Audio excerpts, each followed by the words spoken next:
Kita kembali di Indeks Terkini. Pemirsa Komisi D DPRD Magetan bersama Balai Besar Wilayah Sungai Bengawan Solo dan DPUPR setempat meninjau langsung kondisi sungai di Desa Jeruk, Kecamatan Kartoharjo.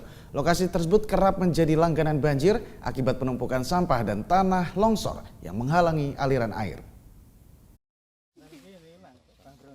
Inilah kondisi sungai di Desa Jeruk, Kecamatan Kartoharjo, Magetan.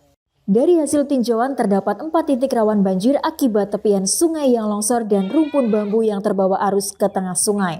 Kondisi ini diduga menyebabkan arus air terbelah dan meluap ke pemukiman warga saat hujan deras turun. Koordinator Sarana dan Prasarana Sungai BBWS Bengawan Solo, Nanang Ari Mustafa menyampaikan peninjauan merupakan tindak lanjut dari permohonan DPRD Magetan terkait kerusakan tebing sungai di perbatasan Magetan Ngawi. Kami dari BBWS Bengawan Solo ini menindaklanjuti atas kunjungan dari BPRD kepada Komisi D ke kantor kami yang di Pabean bersama Pak Budi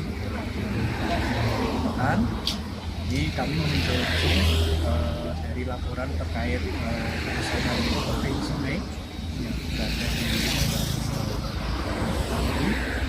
Desa Jeruk.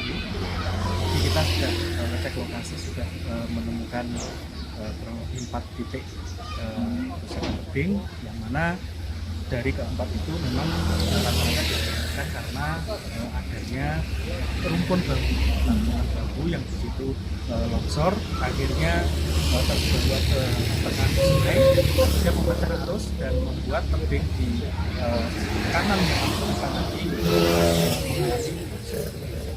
Tapi setelah kami tadi sudah melaksanakan survei di lapangan, depannya kami akan membuatkan surat dan nota dinas kepada Balai Solo terkait semua yang telah kita survei pada kesempatan pagi ini. Nanti setelah itu akan memberikan posisi kepada kami terkait penanganan yang akan kami lakukan. Ketua Komisi D DPRD Magetan, Riyin Nur Aisyah mengungkapkan bahwa 2 titik rawan banjir terletak di perbatasan Desa Jajar, Ngelang, dan Karangmojo Jeruk. Sebelumnya, DPRD mengusulkan pemasangan bronjong untuk memperkuat tebing sungai. Namun hasil tinjauan lapangan, solusi yang dianggap paling tepat adalah normalisasi atau pendalaman alur sungai. Menurut Riyin, banjir di Desa Jeruk tidak hanya disebabkan sungai yang meluap, namun juga terjadi penumpukan air di bawah jalan tol akibat perubahan arah aliran irigasi kecil yang tersumbat. Mbak, berawal dari kita, Komisi D itu menemukan bahwasannya titik banjir Magetan itu kan ada di 2 titik. Adalah di wilayah Kartoharjo saja dua-duanya, yang satu di sungai yang wilayahnya Desa Jajar dan Ngelang, dan yang satu di wilayah Karangmojo dan Jeruk yang dari anak sungai Bengawan Solo. Jadi akhirnya kita sowan ke BBWS Bengawan Solo untuk mengadukan permasalahan banjir ini, karena di sini kan lumbung padinya Kabupaten Magetan. Terus awal mula kita ke sana itu inisiatifnya sebenarnya awalnya bronjong. Jadi dengan bronjong, tapi kan lebih memastikan kembali akan ada tinjauan dari BBWS dan dari Dinas PU apakah bronjong atau solusi yang lain.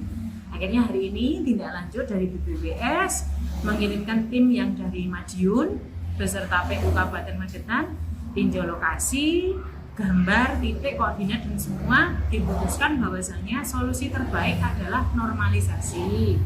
Jadi insya Allah akan dilaksanakan di bulan kemarau, karena kalau bulannya masih hujan, harinya hujan, nggak efisien kalau normalisasi seperti itu.